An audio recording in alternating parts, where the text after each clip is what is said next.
Valya Leyla Guven hevalên ku tevahiya zindan û derveyê zindanê beşdarî vê çalakiyê bûn silav dikim. Îro bi rastî rojeke pir dîrokî ye. Îro rojeke serkeftinê ye ji ber wê yekê keleceneke mezin di me de ye. Peyama serokatî îro bi raya giştî re hat parvekirin. Me peyama serok apo baş nirxandiye. Armanca me ya vê çalakiyê şikandina tecrîdê bû. Ya ku li 2015 û beriya hingê dest pê kirî armanca wê tecrîdê tunekirina gelê Kurd bû. Lê gelê Kurd rêhevalên rêber apo îro baş nîşanî hemû cîhanê da ku bi berxwedanê mirov azad dibe, gel azad dibin, teslimiye jî mirovê dikişîne xıyanetê. Bi vê awayî peyama serokatî ya dawiyê de dibêje ez dixwazim heman demê bi heman îradê hevalên min li gel min bin û me berxwedana azadkirina Kurdistanê xurt bikin. Em soz didin ku em lê heta dawiyê bi serokê xwe re bin. Armanca me ya sereke bi rastî azadkirina seroka apo ye.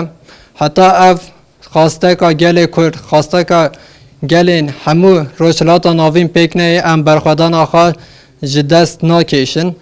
Îro rêbaza me ya berxwedana rojiya mirin û greva birçîbûnê dawî bûye.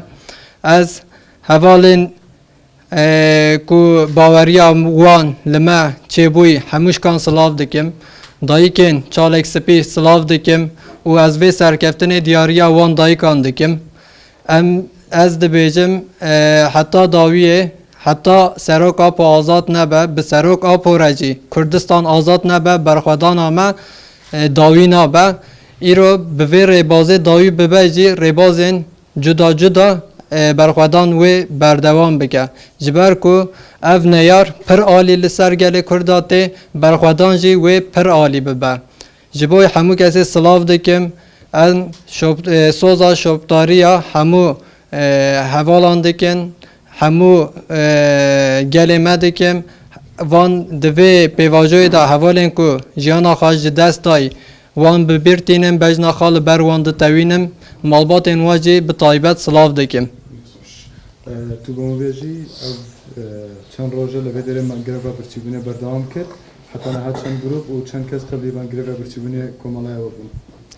Em jî di serî da li rêber apo û li bitûnî hevalê ku ketin greva birçîbûnê mangirtinê em silav dikin û di vê sürecê da li hemberî vê tecrîtê hevalê ku çalekiya fedayî kirin û em di şexsiyeta wan da wan dibîrtînin bitûn şehîdê Kurdistanê dibîrtînin bejna xwe li ber wan ditewînin.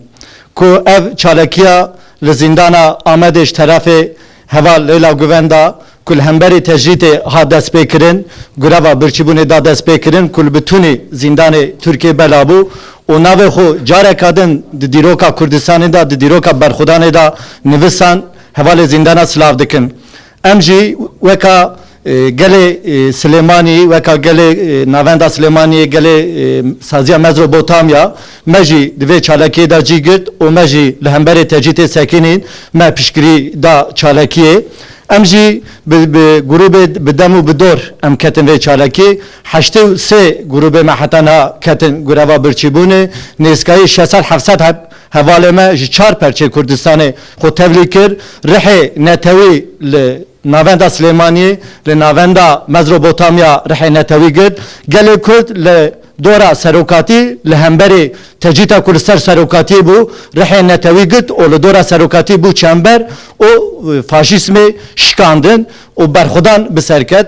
Em jî hevalê ku li vê derê tevî çalekiya bûn, hevalê ku ziyaret kirin o berxudana xwe nîşandin em temama silav dikin û ji wan re dibêjin gelek serketî ku îro faşîzm têk çû berxudan bi serket ji ana pêda jî em ê şopdarê daxuyaniya serokatî bin û em ê dewleta faşîzm a Tirkiye bişopînin ku carka dinê nikaribe tecrîtê li ser rêber apo bide meşandinê em ê eger ku bikeve çewtîkî xeletêkî wisa em ê bi berxudanê cuda cuda li hemberê vê tecrîta rêber apo bisekinin û em nahêlin faşîzma dewleta Tirkiye careka dinê xetakî wisa û tecrîtkî wisa li ser rêber apo bide meşandinê em dibêjin ki tecrît têk çû faşîzm hilweşiya berxudan bi ser ket tîsa hevalê zîndana di dîrokê da pêşengiya berxudaneka mezin kirin di dîrokê da navê xwe nivisandin tîsa em spasiyê xwe ji gelê xwe ji bütûnê hevalê ku tevî çalakiya birçîbûnê me dikin em dibêjin her bijî rêber apo berxudana zîndana.